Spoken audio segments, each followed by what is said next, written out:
скъпи на Господа. Миналия път говорихме как се отнема зрението.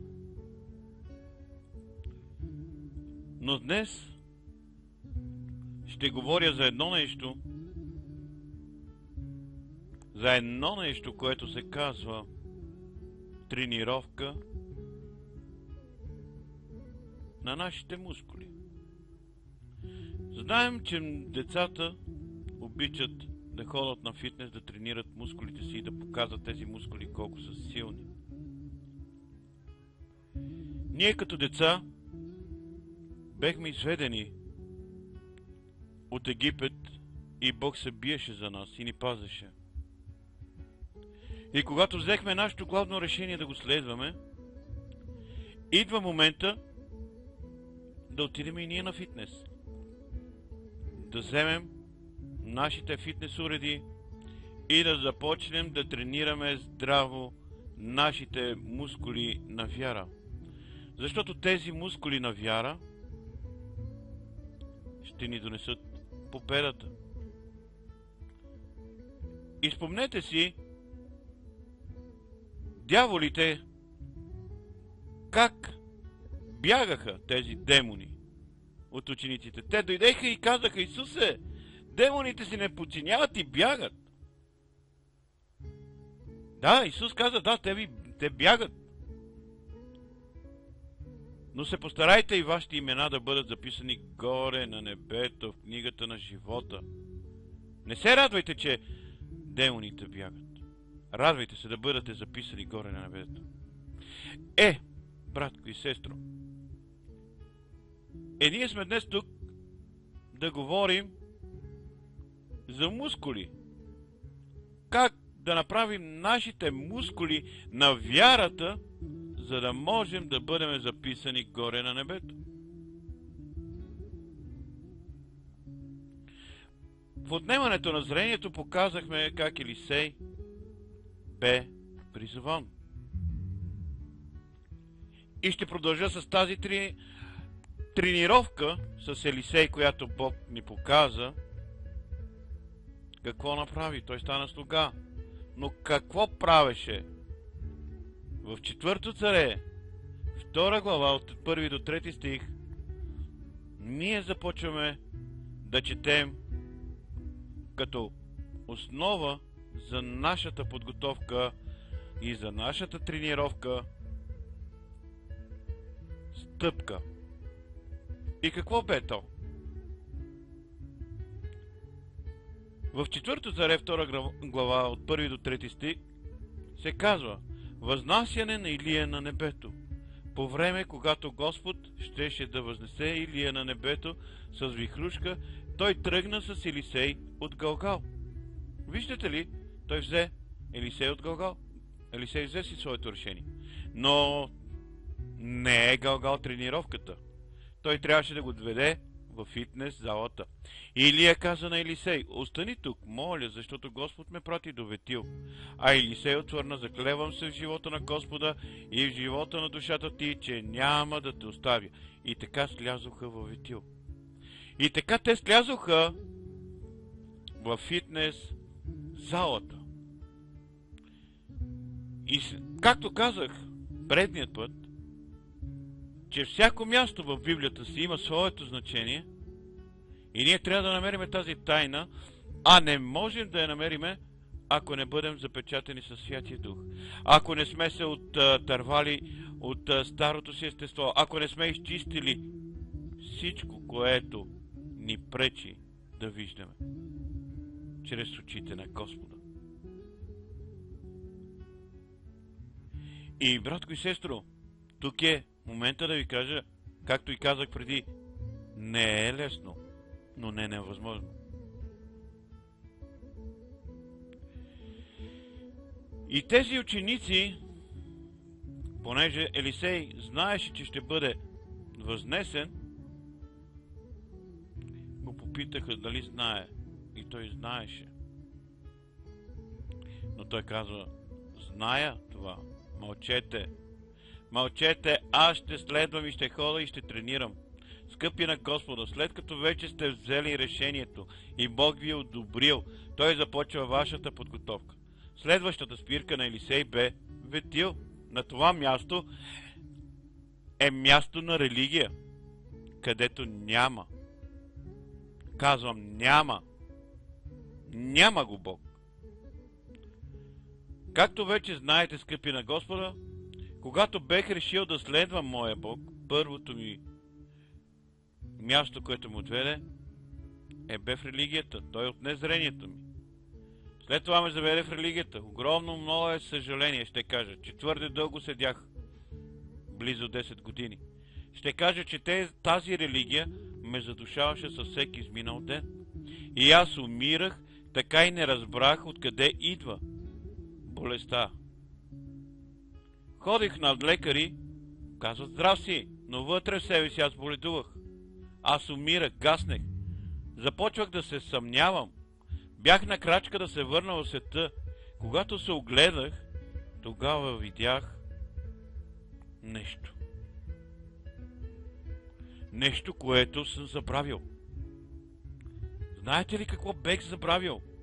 Бех забравил да си заколя воловете и да ги изпека и да ги раздам. Защо ви го казвам това? Защото там беше всичко, което ме заобикаляше от света. Приятелите ми, семейството, което ме обичаше. Отне ми цели 10 години, когато разбрах, че съм изгубен без моя Бог. Аз седех там в тази религия, Бог го нямаше. Пеехме песни, хвалехме Господа, но Бог го нямаше. Когато отново чух гласът му, ясно в ушите ми станах и го последвах. Много е трудно да напуснеш толкова с приятно място, както семейната или приятелска религия. Но Бог там го няма и затова реших да изляза оттам и да следвам моя Бог. Като оставих семейството и приятелите, скъпи на Господа, нека да видим какво прави Бог до Галгала. Той се бореше за нас. Сега във Ветил отиваме във фитнес залата. Той ще се бори с мене, с нас ще се бори. И аз си казах, Господи, така ли са крачките? Значи ти се бори да ме изведеш и сега се бори с мене, за да ми покажеш колко съм слаб. Но той ми каза, не. Прави това, което ти казвам. И аз го правех. И знаете ли, когато видях защо го прави и когато осъзнах защо го прави, аз казах, вау, колко е прекрасно да бъдеш в присъствието на Господа. В Битие 32 глава, 22 стих до 30 се казва така. Борбата на Яков с Бога. А като стана през нощта, взе двете си жени,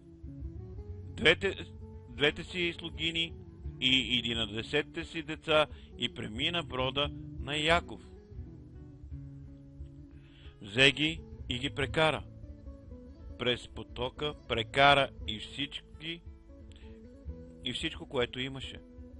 А Яков остана сам и един човек се бореше с него за заоряване, който като видя, че не му надви, допря се до ставата на бедрото му. И ставата на Яковото бедро се измести. До тогава се бореше с него. Тогава човекът каза, пусни ме да си отида, защото се засори. А Яков каза, няма да те пусна да си отидеш, докато не ме благословиш. А той му каза, как ти е името? Отговори Яков. А той каза, няма да се наричаш вече Яков, а Израел, защото си бил борба с Бог и с хора и си надвил. А Яков го попита, кажи ми, моля, твоето име. А той отвърна, защо питаш за моето име? И го благослови там, защото се борише с нас.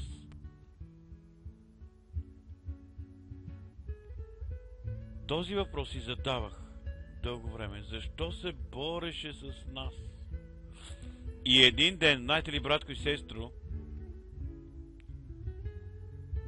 ми отвори умът и очите. И тогава разбрах. Знаете ли, скъпи на Господа, може би и вие като мен сте си мислили, ставам християнин, кръщавам се, проблема ми е решен, но тук искам да ви кажа, стигнете до кръста.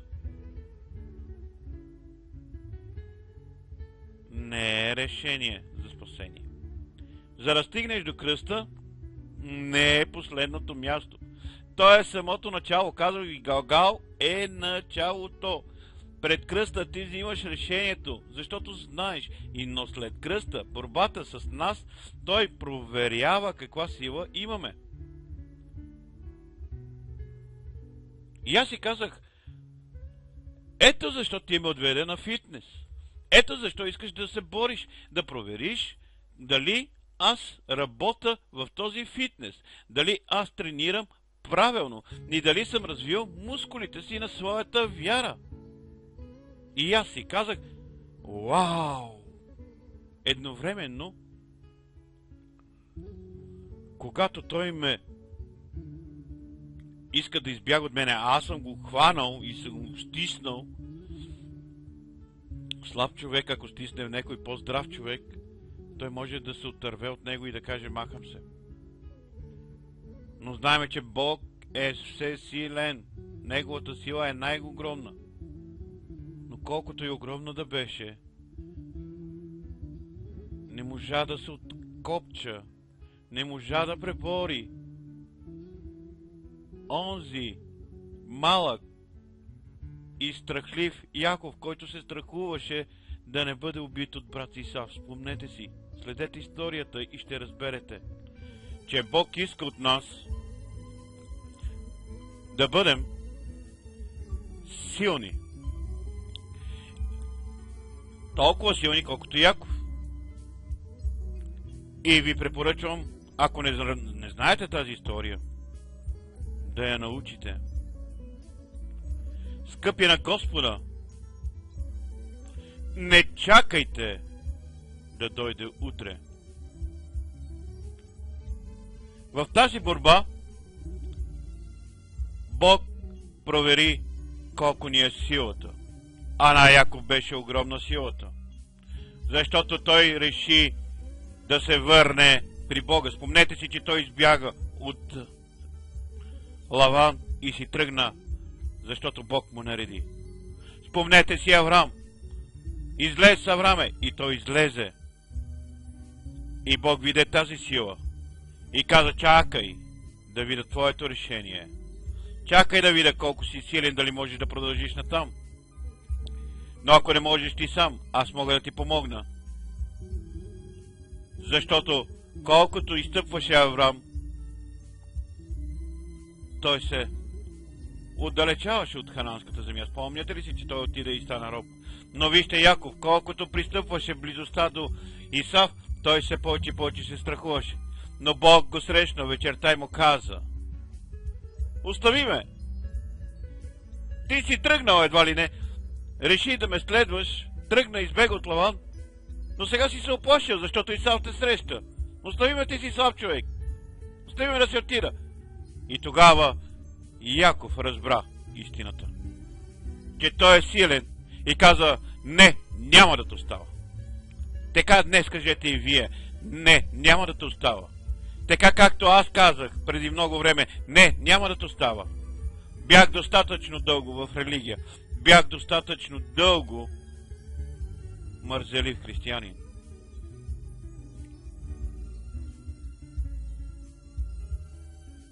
Когато сте в религия, проблеми нямате, защото няма с кого да воювате. Дяволът иска да сте там. Дявол иска да си седите с години там, дори да умрете там, в религията. Но знаете ли, когато пристъпите в стъпките на Господа и да го следвате, скъпи на Господа, знаете ли, че тогава се срещате с демона и тогава трябва да го победите. И Бог е този, който може да ти помогне в фитнес залата. Може да ти даде програмата как да тренираш. Може да ти даде началото с какви тежести да почнеш. Но знаете ли, той никога не дава повече и по-тежко, отколкото можеш да носиш. И той знаеше, че Яков можеше да победи. Но му трябваше на Яков тренировка, една борба. И той отиде и се пребори. Но Яков знаеше и каза: предпочитам да си дам сухожилието. Предпочитам да платя тази цена, отколкото да умра от ръцете на Исав. Предпочитам да попадна в ръцете на Господа, отколкото да в ръцете на хората, защото те нямат жалост. Те нямат милост. Погледнете днес църквите, сега са пълни с религия, но силата няма. Това се случва, че не сме преминали тренировката на мускулите. Каква сила, когато нямаме мускули? Което значи, че църквата е в Галгал. Знаете, Бог чака отговор днес. Той все още тропа на вратата. Вие чувате ли го? Ако го чувате, отворете му, защото той иска да вечера. Но знайте, той е там. Той е верен и праведен да стои до денят, когато ние ще кажеме: ела, Господи, приемаме те за личен Спасител. И сме готови да следваме пътя, готови сме вече да тренираме, готови сме да станеме мощни, Господи, защото Ти си мощен, защото служиме на Тебе, защото Ти, Господи, си този, който можеш да ни доведеш там, откъдето бехме изгонени. Един ден станах и си взех границата, реших и се махнах. Поемам да те следвам, защото твърде дълго бях мързелив християнин. При теб има думи на живот. Така казваше Петър. Къде да отидем, Господи, като при теб има думи на живот? Така и аз прогледнах и видях, че има думи на живот. Кажете му, той те чака. Изберете и тръгнете, тренирайте без умора, без почивка. Знаете ли, загубих близо 10 години, но когато реших да излеза от религията, знаете ли колко бързо наваксваш времето? Когато се довериш на това, че може да вървиш по стъпките на този, който те води. Когато няма зрение, той те води. И когато ти си се доверил, ти не ходиш, а летиш. При теб има, Господи, думи на живот. Спомнете си какво казваше Исус. Ако аз не те умия, ти нямаш дял с мене. Тези думи тогава ме ужилиха, защото Святия Дух е дух на огън. Спомнете си какво каза Йоан Кръстител. Аз ви кръщавам с вода, но иде един, който ще ви кръсти със Святия Дух и огън. Този, който може да ви даде пълната власт, цялото се оръжие, да можете да биете и да победите в тази битка срещу дявола. Защо? Защото нашите борби не са срещу човеци. Много често ние се бориме срещу брати и сестри, но знайте, нашата борба не е срещу човека. Нашата борба е срещу небесни началства, срещу дявола, този, който се опитва да ни върне и да ни хвърли заедно със себе си в пъкъла, в огненото езеро. Когато кажете: Боже, ето ме, както каза самия Петър, ето ме, умий ме, Господи, целия, тогава мускулите на нашата вяра и тогава можем да се доближим до стиховете, които казва Исус. Змии ще хващат, а ако изпият нещо смъртоносно, то никак няма да ги повреди. На болни ще полагат ръце и те ще оздравяват. Но за да стигне тези стихове, ще стана много дълго време. Да станат реалност нашия живот, имаме още много път да вървиме. Трябва много тренировка. И знаете ли, братко и сестро, Ръцете на Господа са на тялото, а тялото на Божията църква или тялото на Господа Исус Христос сме ние, живата църква. И ако ние сме живи, трябва да вървим и да вършиме делата, които Той вършише, защото Той иска това. Хванах се за него и му казах: сега разбрах грешката си, сега аз няма да те оставя, додето не ме благословиш. Той се дърпа, знам каквото и да ми струва в този живот, аз ще го жертвам. Само благоволението на моя Бог да придобие. Защо ли казвам това, скъпи на Господа? Защото когато Яков се бореше, той пострада и плати цената. Спомнете си, че плати цената. Вие трябва също да платите цената. За да не се биете утрешния ден с човеци. Днеска се борете с Господа. Победете Господа, покажете му силата си и Той ще каже: добри ми верни слуго, над малкото си бил верен, над много ще те поставя. Ако искате тези думи да ги чувате в ушите, когато застанете пред Него, тогава идете и се борете, защото първия път, първата стъпка, Той се бори за нас. Сега се бори с нас, но знаете ли, иде една друга стъпка, която е изпитът на нашето вървене в Господа. Изпитът на нашата вяра. И тази стъпка, с благодарение на Господа, ще я вземем другия път, когато се срещнем. Нека Бог да ви благослови, вас и вашите домове.